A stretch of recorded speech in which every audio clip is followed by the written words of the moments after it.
process variables are factors within a person that could influence group outcomes. So what I'm going to do is I'm going to share my screen. Give me 1 second. I have to pull it up. And we're going to go through it. All right. So when we talk about group dynamics, 1 second. I just adopted a kitten, so my kitten's going to steal the show. All right, so in concept, so group dynamics are, as I said, factors within a person or within the group that impact how we relate to one another. So when we think about it, the structure of the group, it guides interaction among group members. We also look at the social process by which people interact with the group environment. And we look at factors such as personality, power, and behaviors, individual behaviors, group behaviors, as well as group leader functioning and how that plays a role. So when we talk about group dynamics, there are different kind of behaviors at play. Now, I will say that I am using slides that I did not write. This comes from a training I went to on group dynamics, so you'll notice that they have the British spelling of behaviors. But in any event, I wanted to, give credit and not take credit for someone else's intellectual property. All right. So task behavior. So when we talk about the goals of the group, you have initiating. Initiating is a task behavior, initiating that which is needed for the group to move forward. Information seeking, right? So gathering information or information giving, providing information to other members of the group. Clarification is a group dynamic, clarifying ideas, bringing closure, and then consensus testing.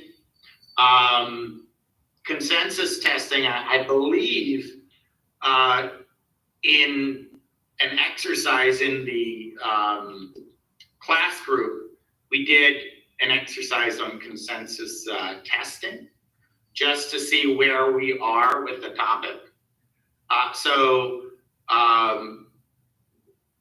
Basically, that's just polling the group and seeing where everyone is at.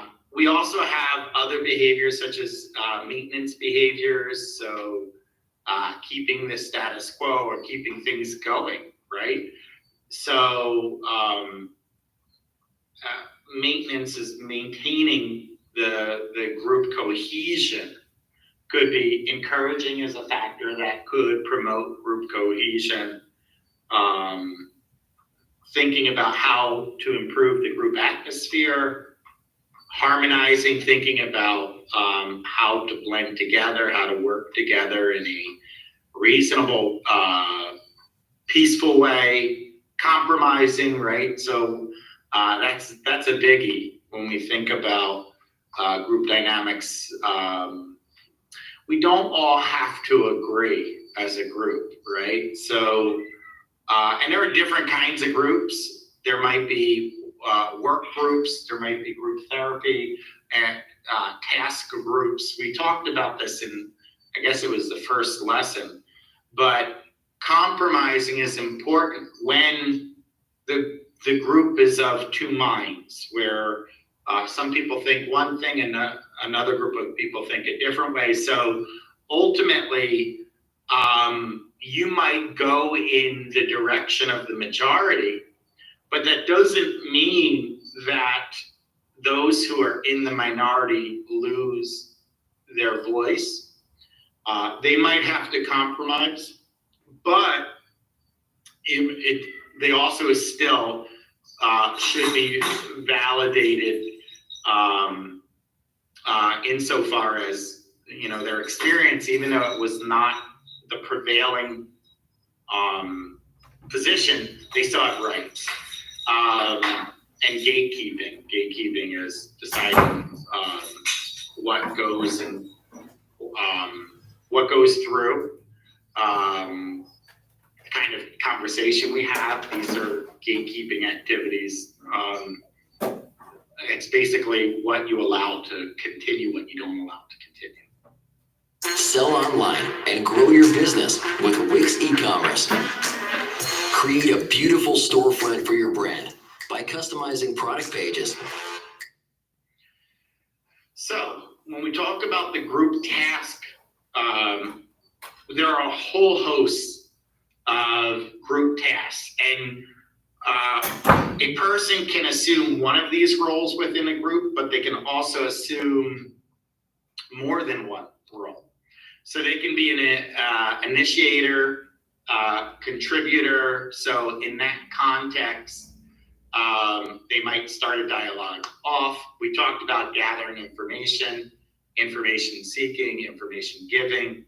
They might offer opinions, right? So, or seek opinions from others. They might elaborate. They might elaborate is to expand upon. They might be a coordinator within the group, an orienter, an evaluator, an energizer. Now, an evaluator is one who weighs the experiences of others. Now, you will see people will offer their opinion on one another once they feel safe. So that is something to be concerned with, how you offer opinion. Energizer is doing more of encouraging and mobilizing other people, or helping other people mobilize, I should say. Procedural technician, that's usually the group leader who guides the procedural direction, and the recorder is a person who takes note. There's no formal note taking other than session notes from the group leader, but a recorder might be like, well, in a previous session you said this, and they're bringing back to your attention some of the things that were stated earlier. So we talked about task behavior, we talked about maintenance behavior, but it's also important to talk about self-interested behavior, because if the other behaviors help you grow and lead towards group cohesion, these kind of behaviors are going to actually undermine the group process or the group dynamics. So being overly controlling or dominating, that could be the group leader or the member. By the way, all of these behaviors can be manifested by any member of the group, whether it be the group leader or whether it be a group member. So you don't want to, dominate the conversation or overly control the conversation as a group leader. You want to let things go. And as a group member, you also don't want to dominate or be overly controlling. We talked about compromise, right? Compromising is sort of like the flip side of dominating and controlling. So if compromising will help maintain group cohesion, dominating and controlling will interfere with it. Blocking we talked about as a micro skill. It's important to block inappropriate behaviors. But that is doing a cutoff if you're the group leader. There's another form of blocking where you don't allow the process to go, right? And that could be negative. So someone who derails the conversation or abruptly changes conversation when someone's about to have an insight, that's a more negative form of blocking. Manipulating is self-explanatory. trying to work on one of your hidden agendas and getting other people to go with your hidden agendas. That would be manipulating. Belittling is self-explanatory. When offering constructive feedback or constructive criticism, we don't attack people. And then splitting hairs is you might have people who argue all over things, but it's based on such a granular level, such a small, minute level that in the grand scheme of things, it doesn't matter, but they're like picking at little things or splitting hairs. So they're, going to such a granular level to create discord. All right, so splitting hairs, you might hear people say, oh, we're arguing over semantics. If you're arguing over semantics, it's likely that someone is splitting hairs. All right. Now, there are different factors that impact group dynamics. So there are norms that are expected of people. There are roles within the group, and status can play a role. Those are structural factors of group dynamics. And then you have functional factors, which is cohesiveness, which is really what I focus on the most, is making sure the group is working as a unit, because that cohesiveness is what's going to bring you to a functional working group. Social loafing, where some people within the group are working, other people are relying on others. So the best way to describe social loafing is think about group projects. And there's always one person who does more of the work, and there might be a person who doesn't do their share, and they coast on the progress of the group. So social loafing happens in group therapy too, where the group as a whole is moving on, but you're coasting on their effort. So you have to pay attention to make sure that everybody is indeed contributing to the group. And then you have to pay attention to conflict, right? I think it's important to know that not all conflict is bad. I think I've said this in a series of lectures on group therapy, but with conflict comes intimacy. So you have to pay attention to general group conflict, but then interpersonal conflict between several individuals within a group. All right.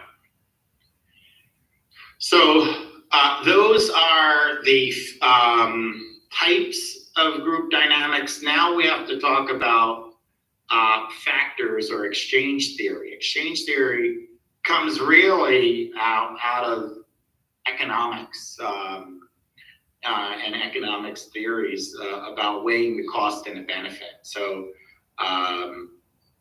according to exchange theory, these are going to affect the group norms and the group effectiveness, but everybody is weighing the cost or the effort involved, the reward that's received, and the ratio between the reward and the cost. So that is what exchange. So it's a cost-benefit analysis, and most people want to maximize benefit and minimize the cost or effort.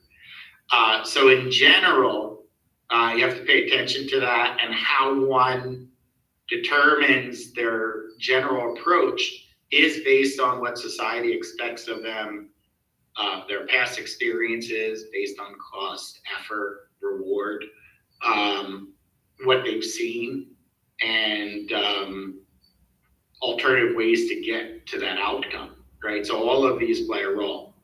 So we said there are different structural factors. One of those factors is related to group norms. So group norms are standards of acceptable behavior. They could be formal or informal, right? So formal norms are that which was stated. As mentioned, many people have a pre-group meeting, and in the pre-group meeting, they state their expectations of the group. But there are implicit or informal norms as well, right? So ultimately, what the group norms do is there are expectations of the group, from the group, and about the group, about how the group should function. So those are collectively held expectations. And group norms, why do we have norms? Why do we have expectations? Is because it allows for predictability. It allows for adequate functioning and appropriate functioning within a group. Now, whether you're from one group, or whether you're part of one group or another group, or you're part of one community or another, or a society, they may differ across groups, but all groups have group norms. You know, think about society. There are expectations of you in our culture, and you know, if you deviate from them, then you run the risk of adverse consequence, right?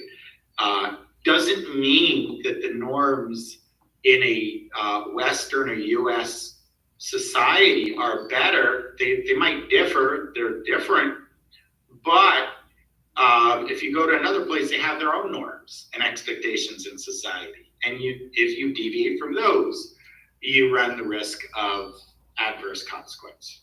So, when we talk about types of norms, there's prescriptive and proscriptive norms. So a prescriptive norm is basically an expectation about what is supposed to be done. So like a prescription. A proscriptive norm is what is not supposed to be done. So the difference between prescriptive and proscriptive. Now, there are different types of norms. There are norms about appearance, right? So when you give a presentation or when you're on a job interview, there are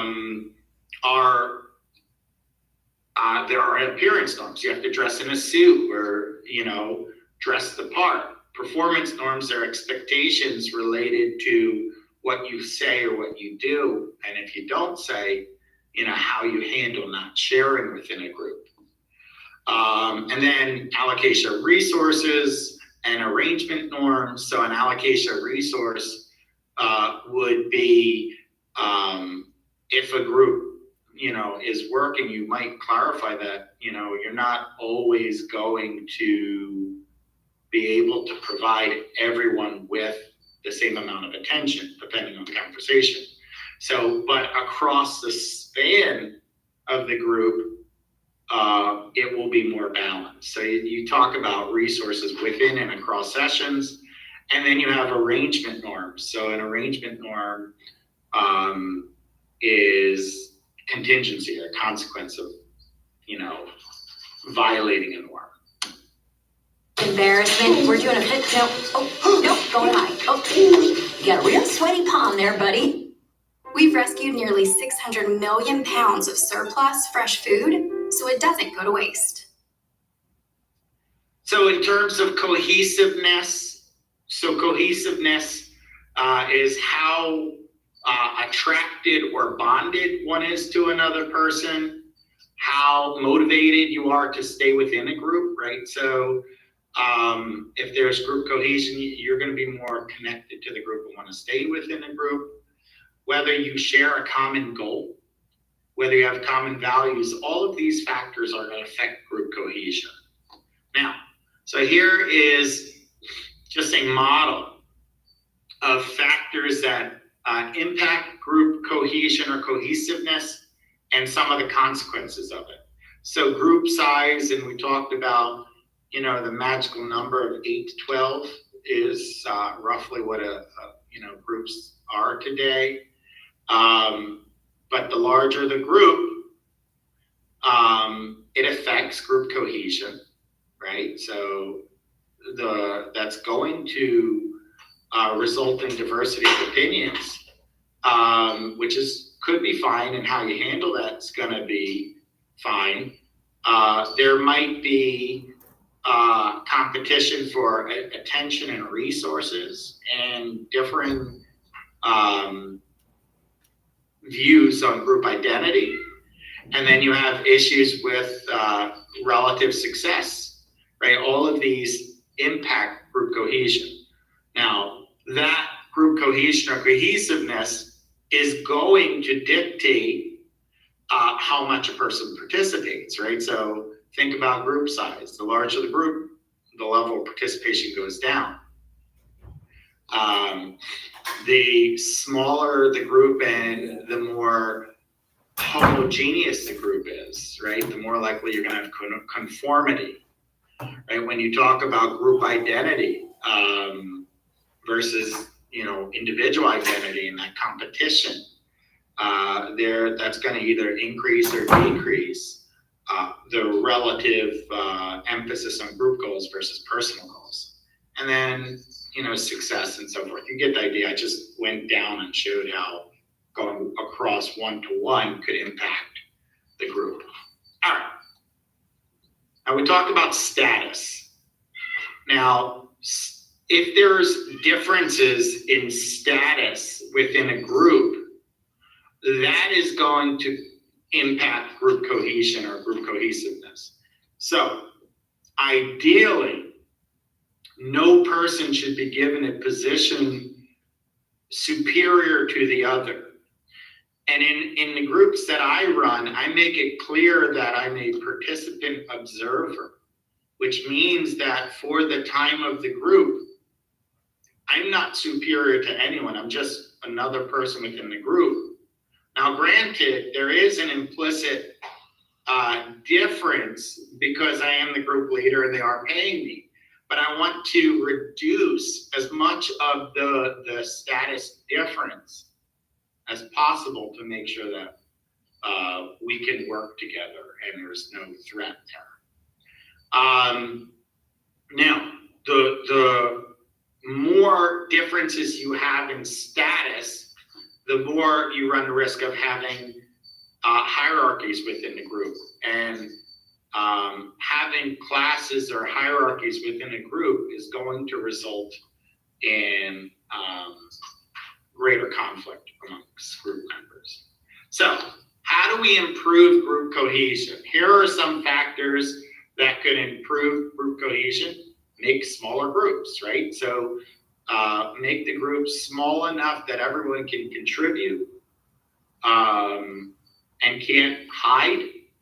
Right? The larger the group, the more a person can fade out, but not too small where there's too much of a spotlight on any one person. Encourage agreement with group goals. So some of the discussions you have is, well, what do you want to get out of group, right?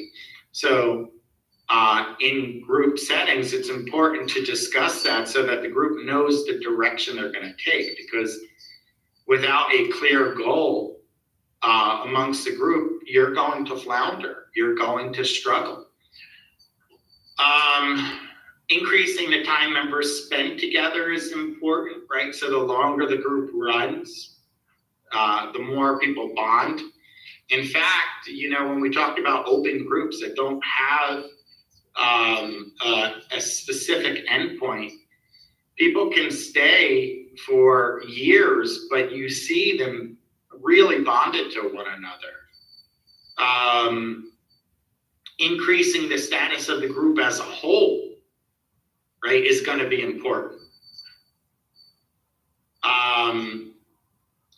Encouraging healthy debate and competition of ideas, and then rewarding the whole group, not any individual member, or praising the whole group, not any individual member. So in group therapy, that was a great group, everyone. I see how hard everyone worked, rather than saying, Dan, thank you for sharing today. That was really, really great of you. right? So that might affect other members who didn't get the praise. So conflict, again, conflict is, healthy and normal. It provides a sense of intimacy, but here's the deal.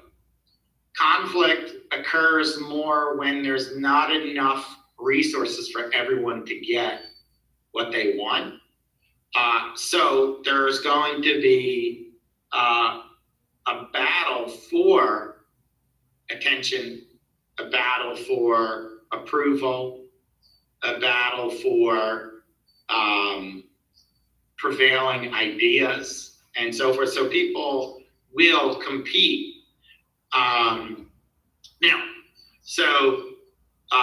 The goals of the group, the needs of the group, there could be conflict. The ideas, the values, and attitudes, I think I said some of that already. There can be competition. Behaviors that are linked to conflict is competing, which is self-explanatory, where people are at each other to sort of win against one another. Avoiding, right? Not doing what you're supposed to within a group. Those are oftentimes considered the more negative aspects of conflict behaviors, but compromising, accommodating, and collaborating are the positive side. So if you work through the conflict, these three factors are going to help you be successful. Now, sources of conflict could be prejudice. So everybody has implicit biases. Everybody has prejudices. Now, prejudice and racism are not always the same thing, but a prejudice is just a negative attitude towards an individual based on their belongingness to a particular group or section of society. So prejudice is your attitude, discrimination is your behavior, right? And so discrimination would be treating people differently based on your prejudice. And then social categorization, the us versus them, it's the in group versus the out group, that's what that is. We're going to always show favor to those who are more similar to us, and we're going to show negative biases and prejudices versus those who we categorize as the out group rather than them. So we want to enhance our personal identity, or those who are more similar to us, and we want to castigate or push aside those who are different. And this has both biological and social roots, right? So nature and nurture at play with this. So that is, a very brief lecture on group process. Now, there are other behaviors. We talked about problematic behaviors in group. Those are also group dynamic variables, and that's important to say. So if you go to an earlier lecture in this series, you'll hear a discussion on some of the other problematic behaviors. So I'm going to stop there, though, and until next time, take care. Nobody likes to be told what to do, except when someone says, "Hey, Peter Reese's!" Harbor Freight knows skill is important because on any given day, we're all mechanics, carpenters, fixers, DIYers, and training wheel taker-offers. We also know no one should overpay for dependable tools to do the work, the building, the fixing, the DIYing, the training wheel taking-offing. So whatever you do it for less at Harbor Freight.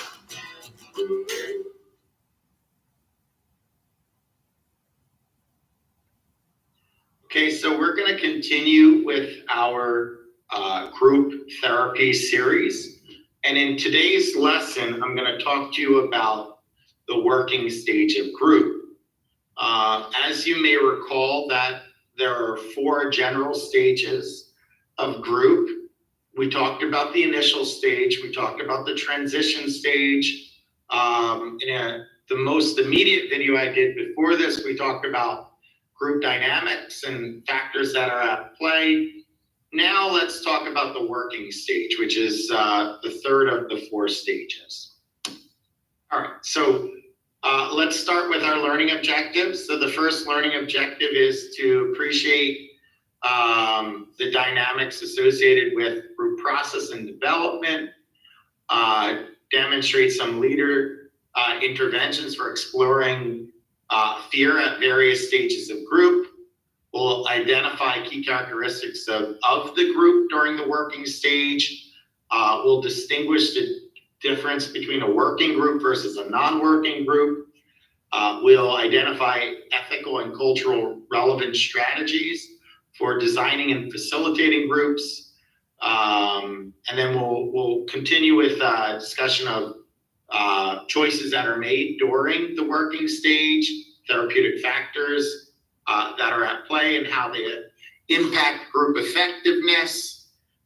We'll talk about self-disclosure from the member, self-disclosure from the leader, guidelines for giving and receiving feedback. And I talked about this briefly in an earlier lecture, the importance of compassionate criticism. And then we'll talk about identity, to identify issues with co-leaders during the working stage. So one thing that is important to start off with in principle is we talk about these 4 stages, but there's no arbitrary line between each phase. And when we talk about phases or stages, there has to be a transformative shift that happens in order to move from one stage to another, right? And some groups will make it to the working stage. Some groups may not reach the working stage, right?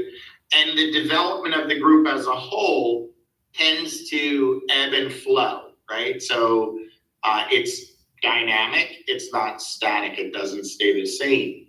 So as I said earlier, work happens at every stage, not just a working stage. So I don't want you to think that working stage means now we're doing work. Remember when we talked about the goals of each stage, the goal of the initial stage is to establish trust. So that's the work that's being done. The transition stage is addressing risk-taking and the initial stages of conflict, right? So each stage has its own function, but not every group reaches the working stage, as I said. And even if the group as a whole is in a working stage, not every individual is at the same point at the same time. So we have to understand there are individual differences even when the group moves. So you have to be mindful where the group is and where the individual is. All right. But to reach the working stage, members must make a commitment to work through challenges and face issues and barriers that are interfering with the group's progress. So there has to be an openness for change. There has to be a willingness to receive criticism and work on any resistance or unwritten, agendas that a person has or hidden agendas that a person has. So it's important to commit that you're going to look at those. And I said work happens at every stage, but there is a deeper exploration of the self, deeper exploration of the functioning within the group. And this occurs as a function of the group coming together. So when you have group cohesion, then you can start to look deeper. So that closeness that you have with the other members of the group allows you to feel safe, allows you to receive criticism, and allows you to explore blind spots that you might have on a deeper level. So that's That's important. So, interventions at each stage. One intervention we had at the initial stage is to provide encouragement. When we talk about the transition stage, the interventions demand more from the member than at the initial stage. So now the member has to be self-driven a little more. And then in the working stage, the entire group is working. The entire group is focusing on the member's personal work and vice versa. Tomorrow, our guests are coming. Don't go crazy tonight. No. So you start by getting people to take risks and trust and share. Then they're self-governed, and then the group can put a spotlight on an individual. And last but not least, we encourage members to see how they change as a function of the group, right? So we look for transformation in the final stage. All right. So the group norms and behavior of the working stage, one norm is that we support and challenge members of the group. We encourage people to take risks. In terms of interventions, there's no singular intervention that you do. I will say that the lecture on theories and interventions was helpful because a lot of what we said comes back in this stage. There's definitely more interaction between the members. Members are more direct. Members are starting to challenge one another, and they're starting to focus on action-oriented behavior. All right, so we tend to see in a working group that there's a large amount of trust. That trust is established. Members' goals are clear and specific. They focus on the present. Now they're willing to make themselves known. Now, you may recall in a transition phase, we talked about people taking risks and putting their toe in the water. Now, they're no longer just putting their toe in the water, they're diving headfirst into the water, right? So they're making themselves known. And it came as a function of all the trust and risk-taking activities that occurred prior. Cohesion is close. Everyone feels a bond to one another. Wherever there's conflict, it's identified, recognized, and explored. Remember, we said in a transition stage that conflict is not a bad thing. Conflict can result in closeness, can result in intimacy. So at this point, the members of the group can identify conflict. They can healthily address conflict. They can explore the sources of conflict and so forth. All right. In terms of a non-working group, it's sort of the opposite mirror of it. So instead of having trust, there's mistrust in the group, there's unexpressed feelings, there's a focus more on others than oneself. People tend to hold back, and instead of addressing conflict, they're ignored or they're addressed in indirect ways. Now, what's interesting about this is, we said conflict can be a good thing, right? So ignoring conflict or avoiding conflict or trying to communicate or address conflict in indirect ways actually doesn't solve the problem. It creates an opportunity for there to be miscommunication or for people to misinterpret what you're trying to say. So all of these things have to be attended to in the working stage. So we have a choice, right? So there are decisions that people are making as members of the group. The first one is whether to share or not share, whether to self-disclose or whether to remain anonymous, right? So when people speak up in a group, they're taking a risk. that requires a sense of trust. Whereas people who remain silent, they're keeping their views anonymous. They're not actually giving the group the experience, right? Authenticity versus guardedness, right? So being real and being raw as appropriate, that would be being authentic, versus being guarded would be holding back and not allowing the true self to come out. Being spontaneous versus regulated, right? Being spontaneous, notice in initial stages, the group leader might call upon people, right? But by the working stage, people should just naturally chime in, naturally share, demonstrate a sense of spontaneity. Whereas people might, if they don't feel that there's trust, they might be more regulated or guarded, or I use guarded, but they might control their actions a little more. Acceptance versus rejection. One of the biggest questions in the initial stage is whether or not you're going to be accepted or rejected, right? So at this point, you're making a decision whether you feel part of the group and accepted. If you feel more accepted, you're going to be more likely to participate. If you feel rejected, you're going to be more likely to distance yourself from the group and not take risks.